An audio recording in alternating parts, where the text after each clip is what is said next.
So my son was a really world-class athlete, and January 17th of 2020, which, mind you, was an election year, he had a really serious brain injury. Woke up 26 hours later, and he's a different kid. We almost lost him. For 26 hours, he had an extremely low pulse. There was a time they thought that they lost his pulse altogether. And when he woke up, he was just different. I mean, here he had a world-class athlete that wrestled all over the world since he was 12 years old, and he couldn't touch his nose. He couldn't walk without shuffling his feet. He had short-term memory loss. He couldn't control his muscles. Couldn't add 5 plus 3. He was in high school at that time. Had to learn how to read, walk, everything.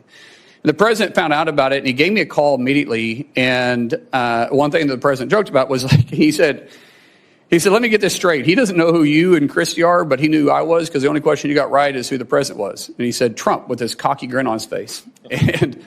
But the president didn't understand the severity of it, but he heard it in my voice, and immediately he went to work. I told him we had to get to Bakersfield, California, to the Center for Neural Skills, which is one of the best neural rehabilitation places in the world. And the president offered us in his plane, his personal plane. This is the president of the United States. And I said, sir, we can't fly. We got to drive. We get there, and he called almost every day for 2 weeks checking on Jim. And then he says, I'm going to come see him. And now this is the middle of the election. This is Bakersfield, California. Really not an area he's got to go campaign. And he took the time to come up there and see Jim. And the center told us that the short-term memory loss something would trigger it. Some big event would eventually trigger where he'd start retaining stuff. Until then, he was still having issues. And the president arrived, and of course there was cameras and everybody around, and of course none of the media ever talked about it, which was funny because the president called him on stage and talked to him. And then we went to the back, and the president didn't talk to me. He didn't know I was in, he didn't care if I was in the room. Here's a guy that's been over, and his tie is about as long as my son, because my son, it stunted his growth, and so he's 5'3" the rest of his life. And his team came to him twice and said, sir, we got to go. We got to go. On the third time they came over to him, he looked at him and he says, hey, I guarantee you that plane won't leave without me. And for the next 15 minutes, he did nothing but love on my son.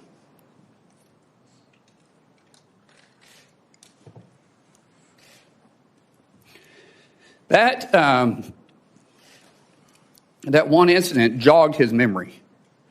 And from then on, he started retaining things. And Jim's attitude went from this, we're going to get through it, to this, I'm going to get through it.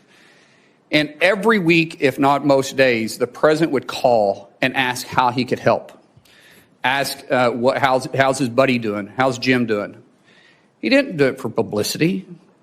He didn't do it for any show. He was running in one of the toughest elections he had been in, and the guy was still that concerned about my son. When we got released for a little bit, we had to go back. When we got released a little bit, the president said, come to Mar-a-Lago and see me.